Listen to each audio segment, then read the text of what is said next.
So Max, when tell me about how when you sort of first got involved in Valley's Kids, but also just a little bit of that kind of like journey would be really great. Okay, so I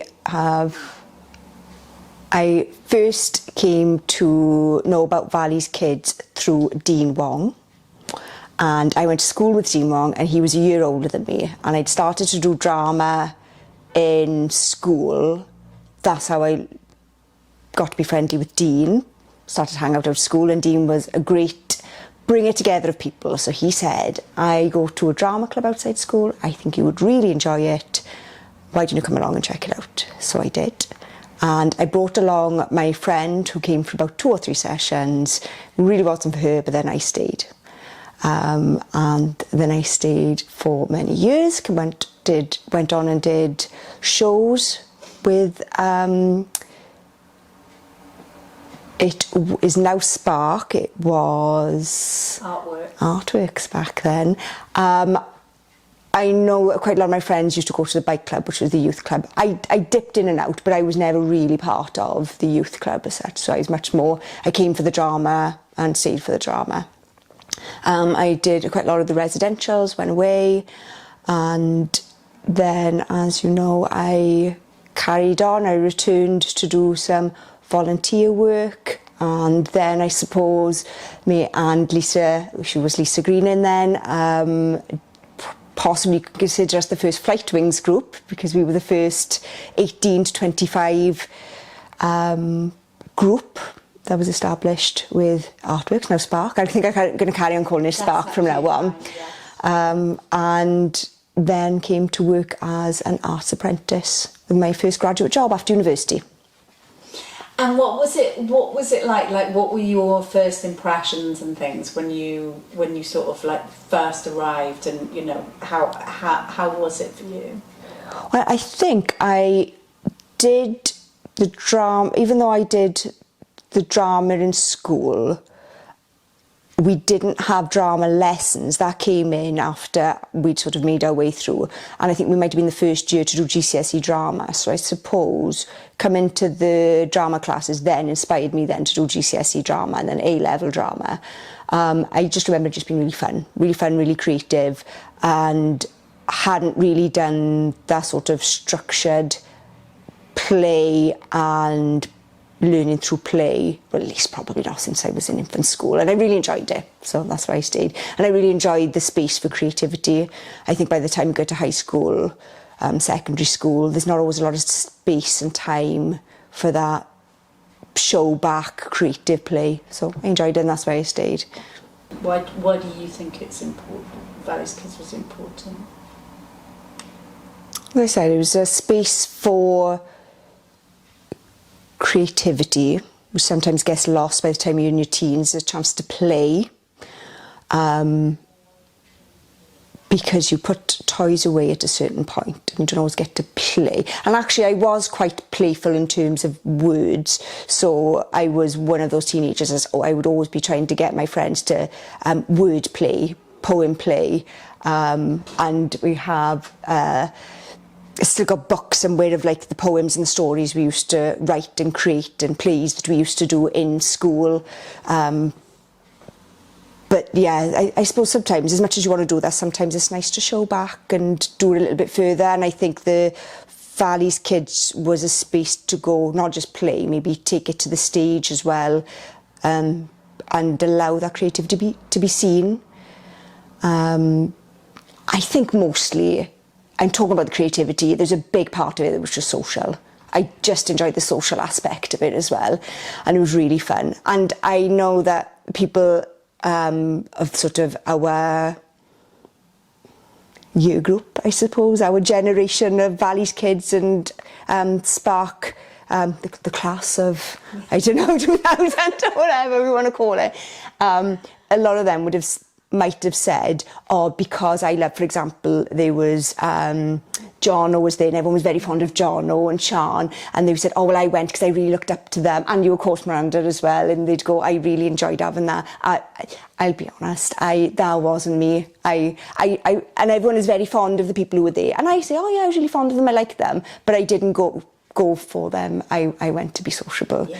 And really enjoyed meeting new people. And in school I had a really close-knit group of friends, and I was very sociable with everyone else, but it was nice to sort of branch out and maybe be sociable with people that I would be friendly with in school, but not necessarily have that depth of friendship. So, you know, like people I got such fond memories of, like Mola and Dean and Jason, and maybe even Rebecca and Miriam, because Rebecca went to the Welsh school, and because I think my children are sporty, so in sport you get to meet people from different schools and different areas, and I didn't really have that. And I don't think it was such a thing back then when we were younger as well, that you knew loads of people from different areas, and I was quite sociable, so I enjoyed that. And when you were more a member of staff, like when you were, because I mean you say you were an apprentice, but you were a graduate apprentice, you came to us with a whole sort of skill set, you know, you're already a trained teacher. Yes. When you came, and you know you had a lot of life experience as well. So when you came back and you saw it from that perspective and you saw it for other people, what do you think that was the same for them? You know, you say about the play and creativity, or did you see other things that were valuable for other children? For other children, I think I could see from my time as a teacher and then going into the role, realising that even though there was a real space for fun and play for me, and maybe escapism as well, because there's obviously, as a teenager you do have pressure, so it's definitely a place of escapism, but I think it was really an anchoring place for a lot of those other children that I taught, and actually probably people who were in my group when I was younger, it was a real anchoring place, a place of safety, knowing that they were solid, dependable adults in their life, and a place that they could be themselves without judgment as well.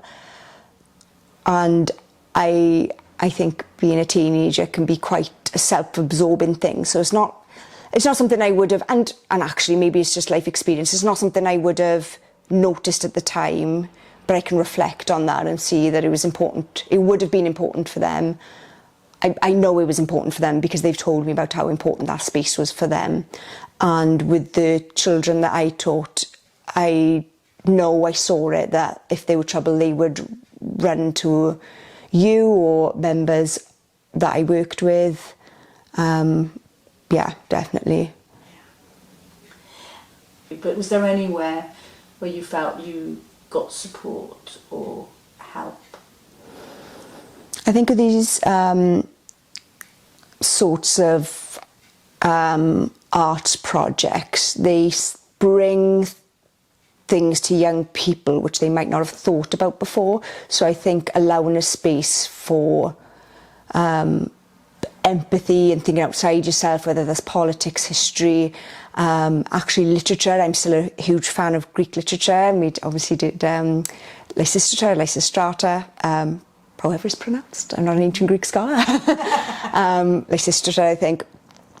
And that was I remember as a teenager then going out and seeing a second-hand book in a bookstore and getting that book and reading through it because I enjoyed that place so much. I went on to do literature at university. I think I would have done anyway, but it was just a nice addition to the bow to, you know, find other things as well. And would I have still been empathetic and interested in politics and history? Possibly, but I think it's not a problem to start earlier and to think about other people as well. You know. When you think about like the wider communities with Valley's Kids, like, you know, from everything, Valley's Kids does the arts, but it does everything. You touched on kind of creativity and play, but is there any other way that you feel that it's been important to the community? I think it's a core idea of Valley's Kids and Sparc to be a charity that works within the area of social deprivation and looking to improve the lives of people who live in these, I don't know if that's the term anymore, I've been so long out of it, these economically, socially deprived areas. And I think when you grow up in an area like the Valleys, it is quite compact in terms of housing. So I always think of my street that I could have someone who is doesn't earn a lot, even in social housing, and then someone who owns their business in the next house and possibly a quiet millionaire, and we all live on top of each other, and actually we all have similar cultures in a lot of ways. So you think everyone is the same as you and has the same values, aspirations and options, but that's not the truth. And sometimes the person who can live next door to you does need a space to be able to find safety, aspiration and just a different way of being. And I think having a space where you can meet different types of people, a different way of being. So if you've got parents who often, I still say of it, I think teaching, I have learned in working in certain projects that you're teaching the child but you're working with the whole family, because when they come to show back, you're talking to the mum, you're talking to the dad, you're negotiating about when they can come to practice and who's going to feed them and what's going to happen. How do they need to get from the house to the project? How are we going to support them? Is mum or dad in work? So there's a conversation going on about, and is the whole family going to come, or is mum and dad not involved? And they can see other ways of being. And I always used to find that whatever was going on at home would often come out in the drama practice. So as I said, if dad was in jail, there'd often be a drama about a dad going to jail, or if mum was a shouter, there'd be some very irate, shouty female figure in the drama. So we would often play out, if a child was being bullied, it might play out in their drama, and then there might be a space to see how you can resolve it or work through it. So those are really interesting aspects about how to explore your world socially, and going back to working with the families as well. It's not so much that you're going to try to change someone's family, it's just offer a different way of communicating, a different way of interacting. But I am kind of perhaps overstating that I don't know how much me personally would have had an effect really, but I think the long-term presence of a project in areas can have an effect. So I have seen children where parents and grandparents might have been out of work, but then those children might have an aspiration to then go into work and be that third generation going into the workplace, starting own businesses, which is wonderful. And I think it's that continued support of just an adult who believes in them, who gives them a space to do their homework, or says you can do it, or these are other options. And that's wonderful to see. Yeah. And you know, I've got, as I said, the people that I went to the sessions with when I was a teenager, they were first generations of their families to go to university, and they have told me that if it wasn't for that space and seeing other people go to university, having a drama leader saying, yeah, of course you can go, you're smart enough, they wouldn't have gone, it wouldn't have occurred to them. So. Do you want to tell me like a favourite memory? Like one where you think, oh, you know, it could be anything and for any reason, but have you got something that you think, oh, that sticks out for a reason? Well, I remember you talking about that, the devastating thing of having so much input into these beautiful plays that you've created, and the one thing that everyone remembers is sort of playing cards behind the scenes. and that's kind of my fond memories is, and I can look back as an adult and then a teacher, and look back on these things and go, no, I really appreciate the rigour of the process you put us through, and the drama, and the, you know, I remember we did a play that went round everywhere and we were asked to go places. But the things that I do remember, things like going up to Birmingham and meeting lots of different people. I became pen pals with someone from Slovenia, which was lovely to have a world, just learn more about the world and